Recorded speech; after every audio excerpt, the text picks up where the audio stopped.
Hey everyone, and welcome back to the Emotionally Intelligent Parenting Podcast. You know me, I'm Stephanie Pinto, your host, and today I have 10 of the most underrated ways that you can build your emotional intelligence backed by brain and nervous system science. I do love all the usual kind of strategies and tools that we talk about, name it to tame it, feel your emotions, get some calming strategies up your sleeve, stuff like that. But today, I kind of wanted to talk about things that are a little bit, less spoken about, probably less known about. I don't think I have heard any coaches and experts talk about these strategies. They took me a little while to come up with. I think they're probably things that I actually talk about back and forth when I'm coaching a parent one-on-one and we have an hour to go through, what does this look like in real time? What are the deep things and the more intentional, attuned sort of ways that we need to really check in and to dial up some of our skills and our awareness? There is so much to it. I could deep dive into this stuff for years at a time. That's how much I love it, and that's how much there is. Okay.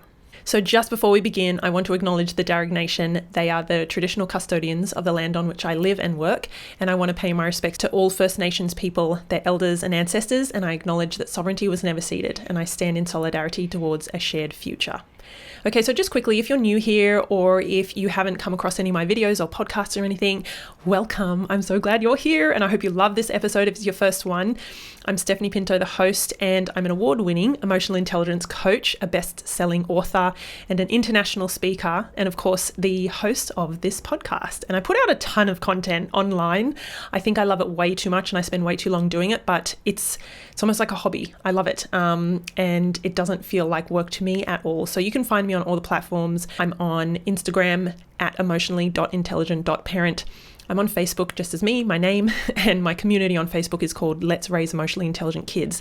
And I think we just clocked over 140,000 members, which is insane.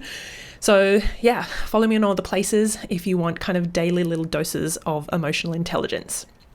All right, let's get into it. We've got 10 underrated ways to build your emotional intelligence. Now, P.S., these are not parent specific. So often I talk to sort of parents, grandparents, carers, and even educators and therapists, professionals, but these are for any humans. So if you're a human, and unless you're a hermit, and so you're not in relationship with anyone, which is, I think, no one listening to this at least, then, this stuff is for you. You might even just want to pick out one of these things and think that really spoke to me. I'm going to do that just for the rest of the day, like when I'm out at the shops or I pick up my kids from school or whatever you're going to do.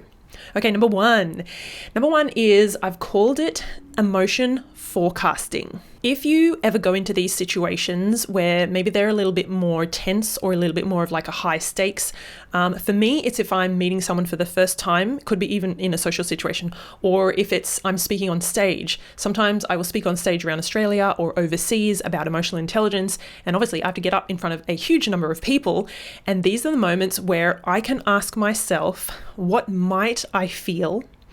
How do I want to show up? How do I want to behave? How do I want to act? How do I want to feel? It's almost like a preemptive nervous system check-in. And what it does is it engages our prefrontal cortex, so that frontal lobe part of our brain, where we make good decisions and we have access to our logic and our rational reasoning and all of those higher order complex thinking skills that actually help us to show up as our best. It also lowers the chance of getting in what we call the emotional hijacked kind of phase. So it means we're less likely to react emotionally. For me, that would be for my anxiety to spike. But maybe for you, it's to when you're having your in-laws over for dinner, for example, it's to help you to stop being so reactive or take things personally. So some of the questions I kind of mentioned before, you can ask yourself, I've done this driving to, a meeting or driving to an engagement. And I say, okay, what might I feel when I'm around these kind of people or I'm in this situation? How do I want to feel? How do I want to show up? How do I want to behave? How do I want to hold myself? What do I think is most likely going to happen? And how can I sort of divert my train onto this other track? I don't want to be anxious and nervous and up in my head. I don't want to like hunch my shoulders and have that awful feeling in my stomach. I want to be proud. I want to be confident. I want to remember that I know my stuff, and I want to greet people and be open and be welcoming and be friendly. This is a big one for number one, but I love it. I feel like we've hit the ground running. Emotion forecasting, that's my first underrated way to develop your emotional intelligence. Okay, on to number two. This is to train your brain to tune in. So in the emotional intelligence world, we talk about becoming attuned to people's emotions, people's mood, and even their behavior. If you can get into the habit of watching people in everyday settings and aiming to almost like guess what emotions they might be experiencing, what this does is it strengthens your empathy circuits, and it also actually trains your brain to read emotional cues and read these non-verbal cues. This stuff is an essential part of emotional intelligence. It's almost like that ability to be aware of other people, what they might be thinking, what might be driving their behavior. So start getting way more situationally aware and attuned to what people's behavior and emotions might be saying. Number three, love this one because it's about the nervous system. It's asking yourself, what does my nervous system need right now? So we all have tough moments, right? Stressful moments where big things are happening. Instead of reacting, you can pause and then ask your body what it needs. Sometimes it needs movement. Sometimes it needs rest. Sometimes it needs space. Maybe it just needs some water. Maybe you need to put some food in your body. Or maybe you actually need time to connect with someone that you love and who gets you. What this does is strengthens your interoception, so your ability to check in and feel those sensations coming from within your body. If you're like me, you had zero of this as a kid growing up. I only just discovered what interoception is a few years ago, and I only just really started to actually tune into my body rather than just staying up in my busy brain all the time. This stuff is crucial for emotional intelligence and emotional regulation. And also what you're doing is reducing that amygdala like overreaction. Number four, if you read fiction or if you watch any kind of show on Netflix, why not choose some more emotionally complex stories? You actually have the ability to like immerse yourself in layered characters, in drama that actually activates these same neural pathways that are used in real life empathy. It's going to help you build this emotional range or like emotional bandwidth, and it helps your brain to understand and honor different and valid perspectives. I have actually just been watching, please don't judge me, the show on Netflix at the moment that is about the Dallas Cowboys cheerleaders. Did not know that was a thing before like a couple of weeks ago, and someone in my family said, you've got to watch this show, it's really good. And I was like, it's not my kind of show. Anyway, for some reason, I thought I just want something mindless one night, and I flicked it on, and I have been absolutely like fascinated by the types of women who are on the program, not just the cheerleaders, but also the coaches and the administrators and the people who are choosing and selecting them and putting them through these rigorous kind of exercises in order for them to make the team. It is really fascinating looking at how the women are treating each other, what their thought processes are, their behavior, how their emotional nervous system like spikes and how they react. It's really, really interesting. And I think even if we think, oh my goodness, it's just cheerleading, or even if we don't know, I'm not familiar with that space at all. It's not something I've ever done as a kid, cheerleading or anything like that. But I can still honor that their experiences are as true and valid for them as mine are for me. It's really helping me to see some different perspectives. Okay, number 5 is apologize when you need to without a but. And this is why, because offering a clean and like an unqualified apology is a really powerful act of emotional ownership. It rewires defensiveness in the brain, and it builds trust, it builds connection, and it builds self-regulation. Number 6, if you're a journaler, maybe this one is for you. You'll be familiar with it. It's not specifically journaling, but it's keeping a trigger tracker. So instead of journaling each day, you could note down what moments activated your stress response or your emotional reactivity. Over time, you're going to be able to map these patterns, and that gives your logical, rational thinking brain more power over the amygdala. A lot of the time when I coach parents one-on-one, I say, what are your triggers? Let's write them down. They might say, oh, it's the kids arguing, or it's just like noisy, busy situations. We often come up with 20 to 30 specific individual moments or behaviors or even people that trigger this person. If you don't know your triggers and if you don't keep a pattern of them, you will not know when they're coming. You will not be able to obviously move through them with a little bit more grace and confidence, or circumnavigate them or reduce them. You're just going to find yourself in that loop of reactivity again and again and again. So love that one, trigger tracker. Okay, so number 7 is play the what else could be true game. When you are triggered or when you're in a stressful situation with another person, pause and consider alternative explanations. Why is this person acting like that? Why are they being so snappy? Why are they shutting me down? Or why have they just had that reaction? Don't ever, ever, ever take that on the surface level and just run with it. Like, she's just being rude and he hates me, I know, he's got it out for me, or my kids are pushing my buttons. That is never, ever what's actually happening. What this does is trains your cognitive flexibility. It's shifting your brain out of these like rigid, threat-based thinking patterns and into more emotional resilience.